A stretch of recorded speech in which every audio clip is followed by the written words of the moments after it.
Screening as part of the Melbourne Documentary Film Festival is a documentary called Water for Birds. And it's my great pleasure to be speaking to the co-directors of Water for Birds, Henry Gosper and Cameron Trafford. Welcome to Movie Metropolis. Thank you so much for Thank you, having us. Peter. It's such an interesting film shot in India about protecting children, I suppose, from being led astray and so on, and the group that looks after these children. Tell me about the origins of the documentary and how you were able to film it. Yeah, Henry and I have both been fortunate enough to grow up with mothers who are heavily involved in the social change space. And it was through some of the work that my mum was doing over in India, and she was helping rehabilitate women that had been previously trafficked and help sort of rehabilitate them and reintegrate them back into the workforce. And as documentary filmmakers, Henry and I guess we're attracted to the idea of, being able to help by telling stories, essentially. So it was nothing more than sort of a curiosity and the want to sort of go on a trip, go on an adventure. And so we just sort of flew over to India on a whim, and met with some of my mum's contacts, but for whatever reason, didn't really connect with the work that they were doing over there. So did a little bit of research on our own. And that's when we stumbled across Guriya, which is the NGO based in Varanasi, which is essentially the spiritual hub of India. And Guriya was started by a man named Ajit, who's a very philosophical man, and quite a presence, as you can see in the film. But yeah, he started Guriya in a way to combat multi-generational prostitution and human trafficking and sexual exploitation that happens over in North India. And yeah, I think it was through our conversations with Ajit and hearing of his philosophies and hearing of his approach to tackling the issue, which was almost like a two-sided thing. They have this side of the business where they fight the criminals, essentially, and they prosecute the traffickers, they shut down brothels, they help rehabilitate the women. But then there's the other side, which is the sustainable approach, which is that grassroots approach of educating the children of the area, of the red light area, and hoping to sort of change the social fabric of the area. So that's what we were attracted to, and we really saw the potential for a film. And I guess we communicated these thoughts with Ajit, and he sat us down and he said, "You guys get it. I'm going to give you full access." So over the next 3 years, 3 separate trips, each 6 weeks each, we shot the film. Well, congratulations on that. So how did you work together, Cameron and Henry, in terms of the filming process and so on? Yeah, well, as Cam mentioned, we had made a number of documentaries before, so we're quite privy to each other's kind of style and working together, I guess, to shooting around each other, not getting in each other's way, and I guess like somewhat kind of dancing together, which is what you have to do in terms of shooting an observational documentary like that when everything's kind of fly on the wall. And the process in which we started filming was a little bit different to most of our other projects. I think, something that we decided quite early on was the style in which we wanted to shoot this, which was the observational approach. And to do that, I think, obviously, two people like Cam and I coming in with cameras just out of nowhere wouldn't, it would be, I think it'd be all eyes on cameras, not so much a fly on the wall style, which is what we wanted. So we kind of went in, we had this idea, we kind of created this idea with Guriya, and they were like, come in and as teachers first.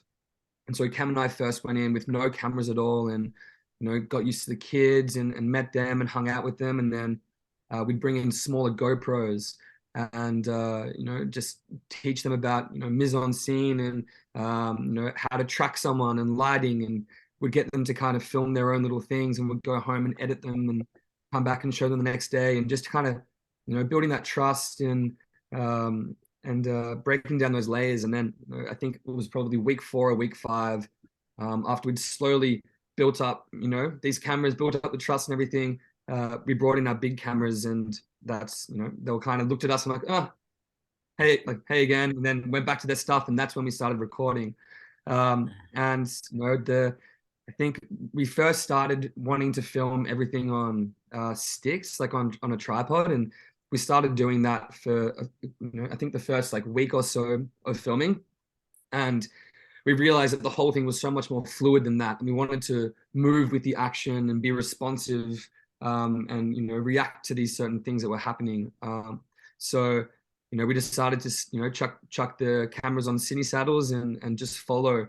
And I think what was quite different as well was it's all in Hindi. We don't understand Hindi whatsoever. So Cam and I didn't understand what was being said when we were filming certain conversations, and the whole film is very much around conversations.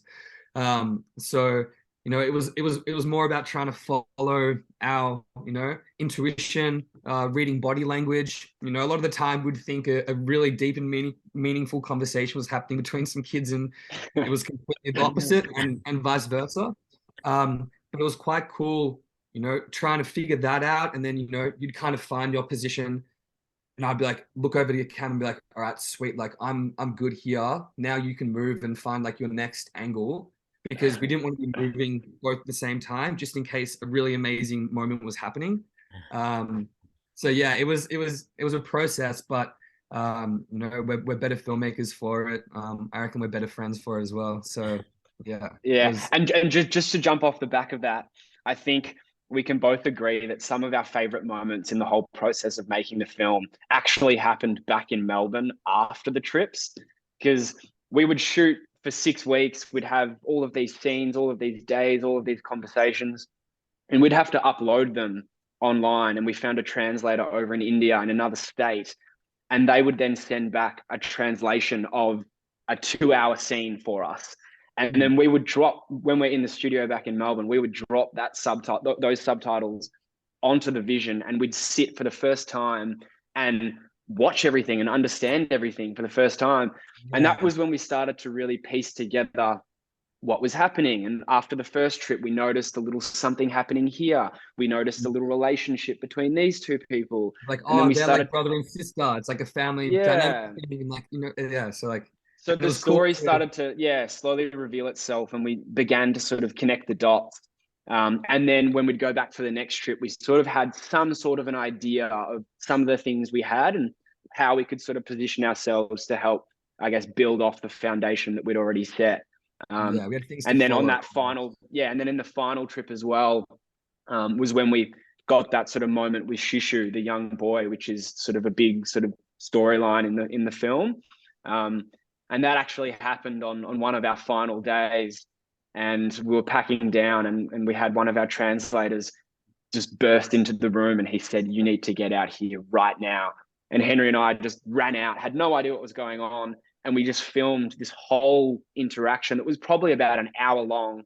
Henry and I had no idea. All we could tell that it was a distressing situation just from the body language. And then after an hour of filming, Henry and I still had no idea of one word that was said. Yeah. And then our translator told us, and then that was sort of the moment where we were like, wow, okay, this is like the bones of the film. Yeah. So you knew it was serious, because we ran out, and the mum, as we had our cameras pretty much right up there, like you're right there with them, she didn't glance at us once. She was just so locked in to what she was saying, and the situation at hand. So I think it was just a very reactive filming system that we had kind of going on. What an interesting process, and wow, quite challenging for you both, but especially not knowing the language and so on. And I found it interesting that you didn't actually use any narration or anything like that. You, as you said, it's an observational film about what's going on in that community or in those areas. Which is quite an incredible story. Yeah. Thanks so much. We actually had an original idea to include somewhat of a voiceover or narration, and we did record some of that with Ajit, who is the founder of Guria. But I think as we kind of started editing the film, we were just like, well, it really is about the center. It really is about the kids. And you know, there was a couple of scenes even with the Jeep that we decided to remove that was more about the, you know, like litigation and legal processes and more of that head-on collision side of the business that Cam was talking about previously.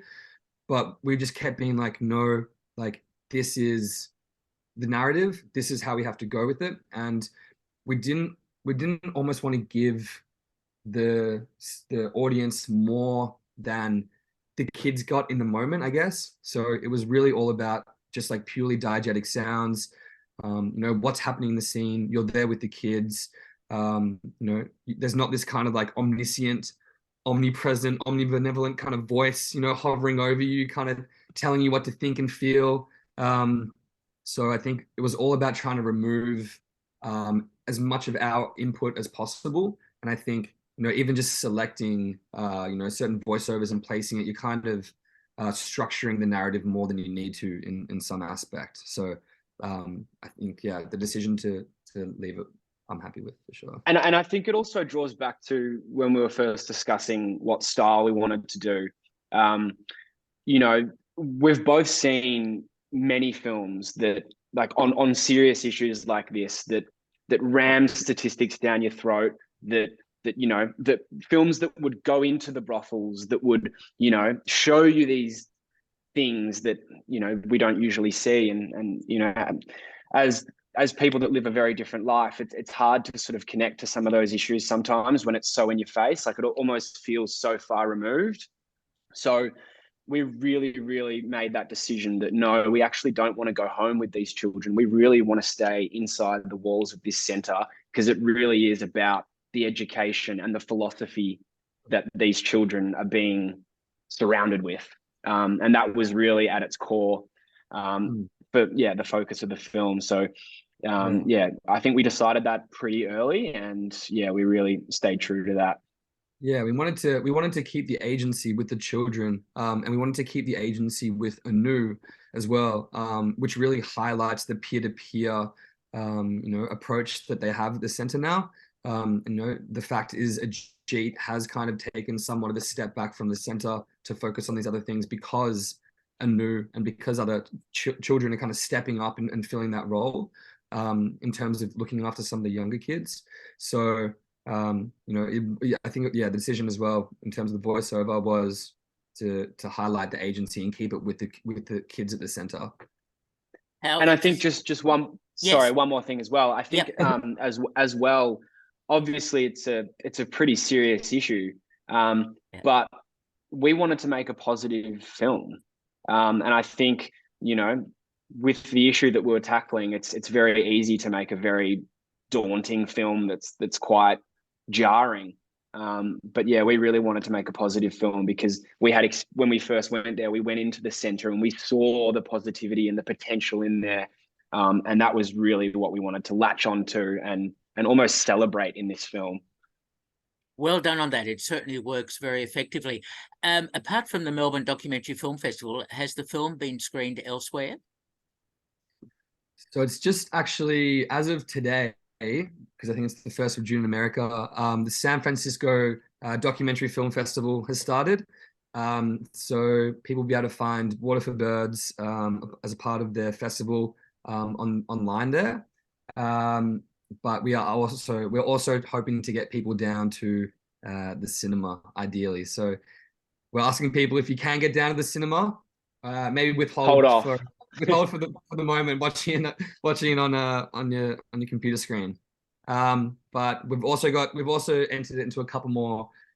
So we've got our fingers crossed. But a fun fact: we actually, on our Film Freeway page, we can see that 4 years ago we actually entered Water for Birds into Sundance, Tribeca, Hot Docs, you name it. And it was a 2.5 hour, non-color graded, non-sound mix, just like this no is music. it's like it doesn't even need to be color graded, like they'll get it.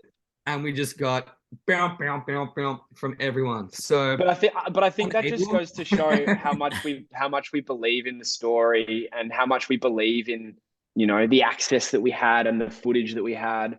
And we were just so excited. And obviously this has been such a long process. I think it's been nearly 5 or 6 years since we first had the idea. So it really does feel good to finally actually release it into the world and sit back and say, yep, it is finished. Here it is.